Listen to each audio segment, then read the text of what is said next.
Goku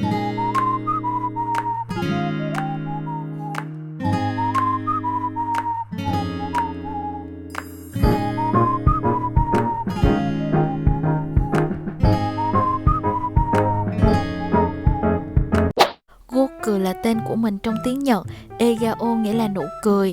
Xin chào tất cả mọi người, mình là Goku Egao. Ohayo gozaimasu. Xin chào tất cả mọi người. Ngày hôm nay mình sẽ quay một video vlog lại khoảng thời gian gần đây, 2-3 ngày gần đây, để mọi người thấy được là mình cũng không phải là bận bịu gì lắm, nhưng mà nói chung là thời gian nó cũng hơi eo hẹp. Đó, rồi cùng bắt đầu video ha.2012年3月25日 NHK で、人形堂川の水の青さを人形堂をブルーとして紹介したことで、注目され始めました。で、全国 F 級カーセンの水質ランキングで第1位にそうそうそうね選べられていました。すごいじゃないですか。そうで、綺麗なブルーを見ることができるのは8月中旬から1月くらいまでなので、今皆さん行ったらすごくラッキーですよ。はい。そして人形堂川の周辺にあるおすすめスポットを紹介していきたいと思います。はい。写真を見てください。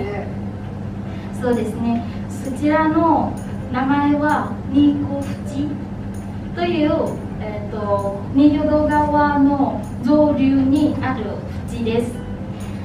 とっても綺麗ですが、そこに行く途中で滑ってやすいところが多いので、滑ってにくい靴を履いて気をつけてください。はい。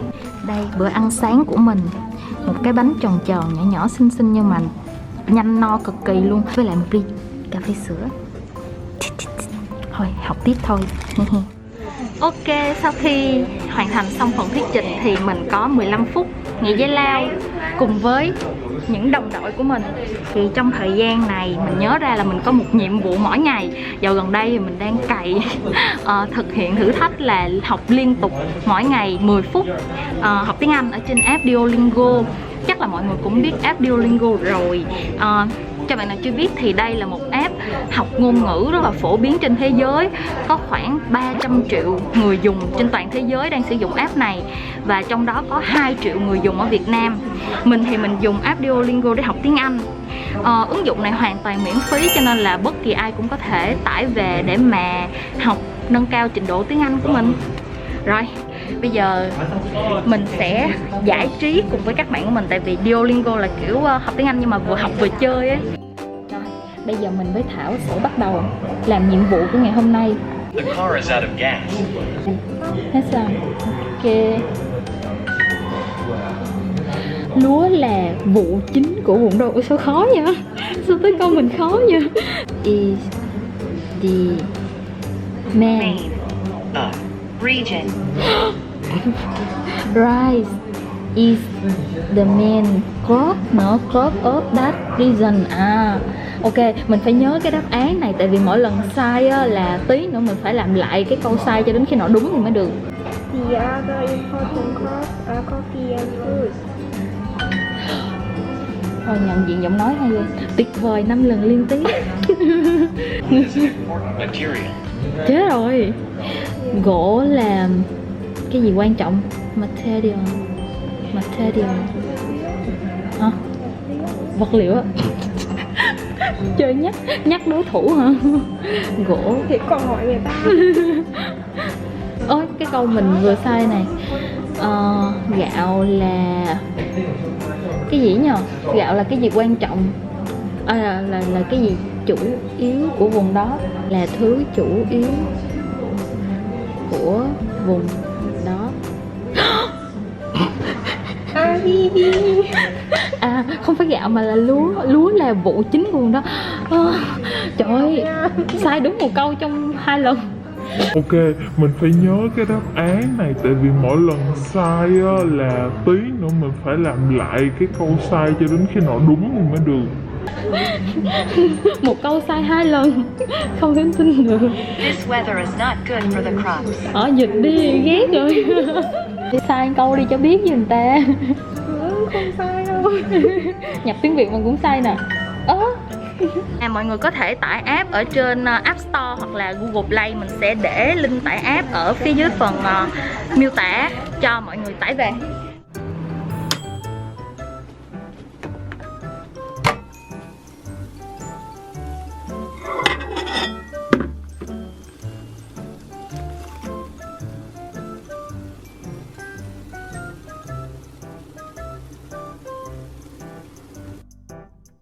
Trường mình hiện tại một tuần sẽ học online 4 ngày và lên trường 1 ngày.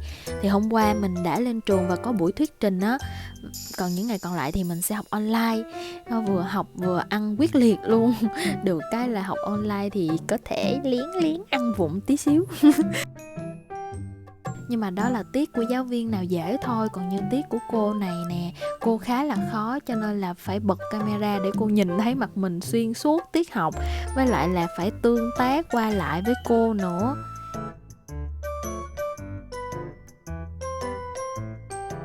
Bây giờ là 1 giờ 51 phút.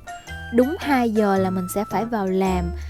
Cho nên là khoảng 1 giờ 54, 55 là mình phải rời khỏi cửa hàng để mà đi đến chỗ làm thì mới kịp. Đố mọi người là mình ăn hộp đồ ăn này trong vòng mấy phút.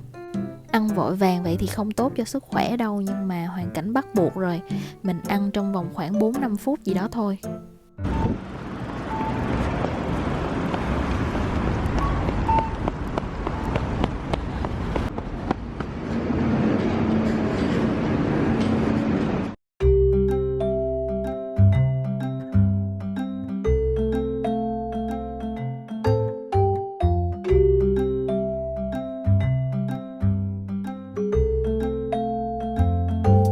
Khung cảnh sau mỗi giờ tan làm của mình. Mỗi lần mà nhìn những tòa nhà cao tầng, rồi phố thị đèn màu, xe cộ tấp nập, là mình lại thấy rất cô đơn. Không hiểu tại sao. Xong mình lại nhớ tới mấy câu hát: xung quanh đông vui nhưng em vẫn thấy sao mình thật cô đơn. Hay là em thấy lạc lõng ở giữa dòng người đi trên phố đông, đi tiếp bao nhiêu mới tới cuối nỗi buồn. Hello mọi người, bây giờ là 6 giờ 45 phút. Thì mình tan làm hồi 6 giờ, xong rồi đi tàu đến đây để mà đi mua hàng cho khách. Thì đó, mọi người cũng biết là mình có tự kinh doanh online đó, cái này không cần phải quảng cáo thêm nhiều nữa. Đó, đáng ra là mình mua xong hết rồi, nhưng mà hôm qua mẹ mới báo là mẹ tổng hợp bị thiếu, bị sót đơn của khách. Vậy là hôm nay mình phải đi mua bổ sung cho đủ. Đó, nên là tranh thủ sau khi tan làm thì mình sẽ đi mua. Cửa hàng mà mình mua hàng á, thường là tầm 8 giờ mấy, 9 giờ là đã đóng cửa rồi. Đi thiệt là nhanh. Đến đây để mà mua cho kịp. Với một đứa mà yêu say đắm mỹ phẩm như mình á, mỗi lần đi lấy hàng cho khách lạc vào những chốn như thế này là mình phải tự giữ mình lắm luôn đó mọi người biết không? Nói chứ mình rất là thích mỹ phẩm, cho nên là cái việc tìm hiểu, mày mò rồi mân mê đi những cái chỗ như thế này á, là mình cảm thấy vui rồi. Kể cả mua cho ai cũng vậy, mà miễn mà mình mua là mình thấy vui. Đó, nên là cái việc bán hàng á, ngoài việc là kiếm tiền, tất nhiên rồi tiền thì ai cũng cần phải kiếm, đúng không? Thì mình còn thỏa cái sức đam mê của mình, tức là thay vì mình mua cho mình thì mình mua cho khách của mình. Đen. Hồi trưa này vì là ăn xong rồi đi làm gấp cho nên là mình chưa kịp rửa chén, chỉ mới kịp để một đống lên đây thôi. Ôi, về nhìn quá là bừa bộn luôn.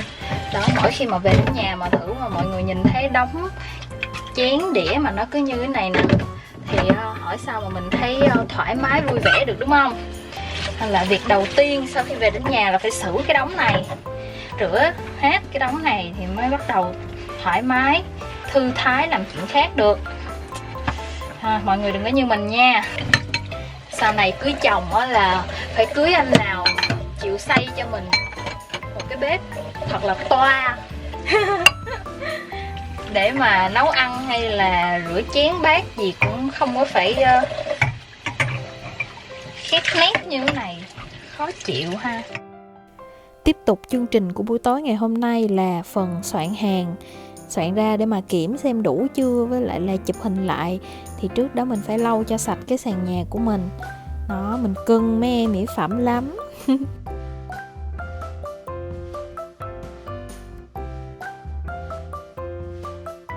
Mọi người sắp sửa thấy mình bày ra giống như là chơi đồ hàng vậy đó.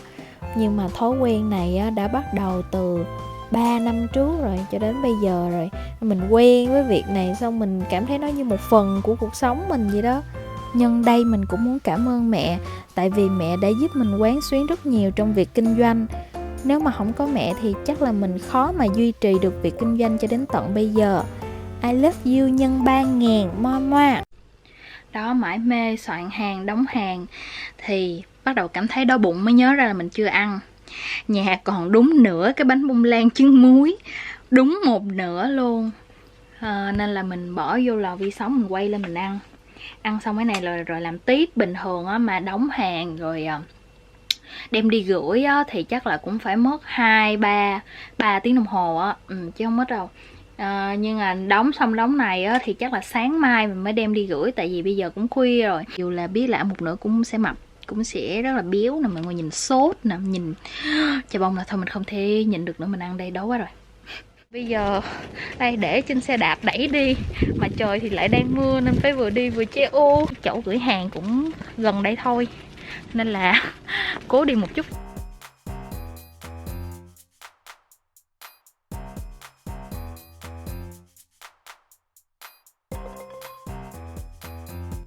Dù là xấu hổ nhưng mà cũng phải thẳng thắn thừa nhận là mình không có chăm chỉ lắm trong việc học.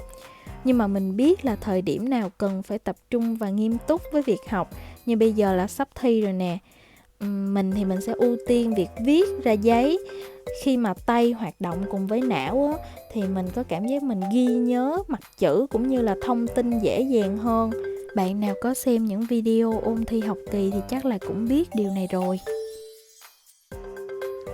Mọi người biết mình đang làm gì không? Mình đang làm chân gà ngâm xả tắc. Nhưng mà vừa làm vừa xem Rap Việt.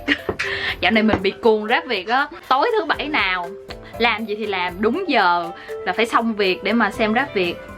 Mình cắt xong rồi mình sẽ bắt đầu vào làm nước ngâm cho chân gà. Sư boy, yeah. Đúng là chương trình yêu thích của tôi.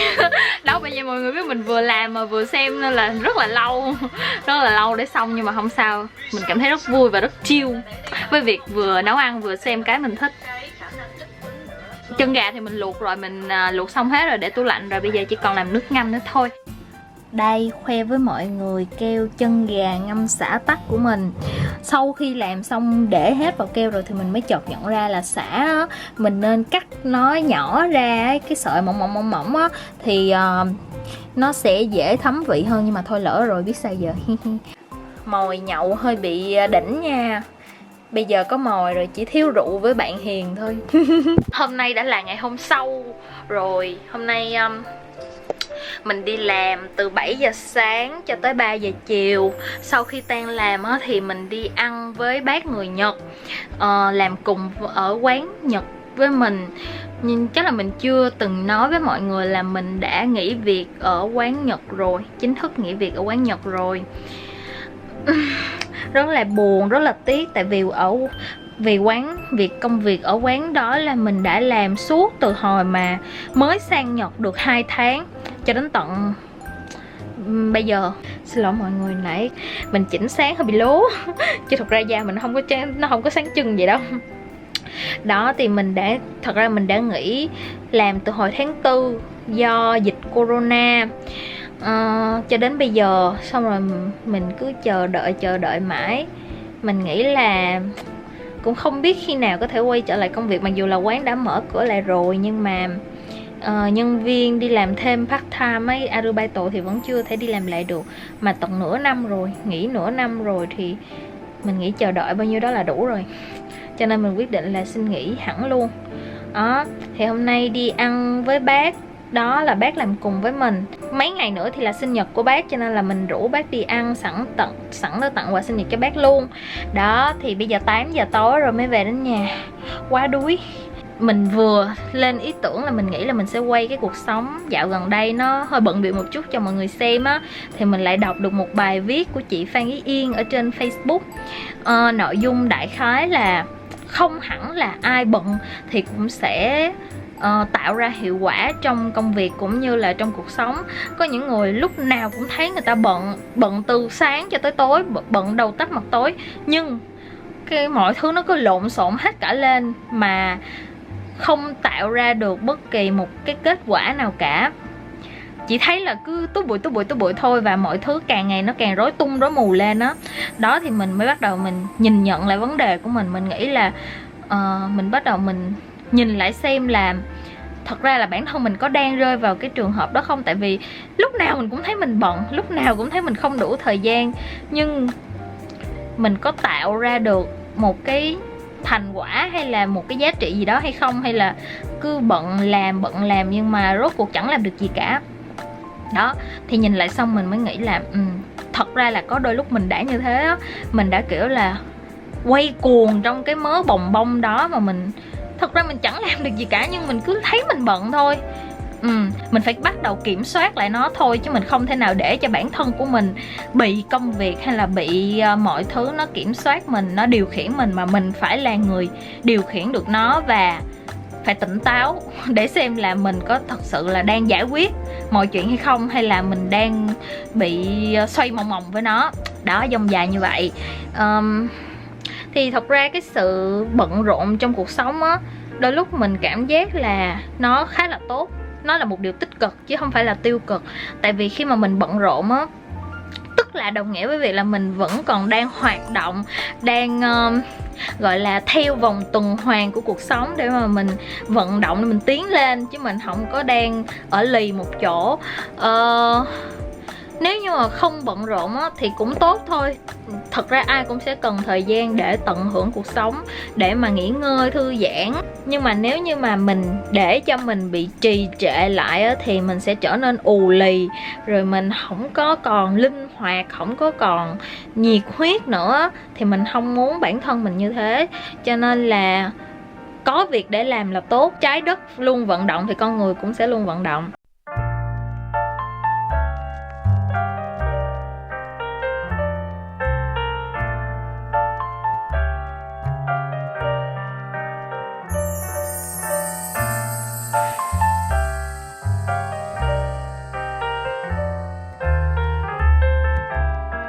Cảm ơn mọi người đã xem đến cuối video của mình. Hẹn gặp lại trong những video tiếp theo. Bye bye.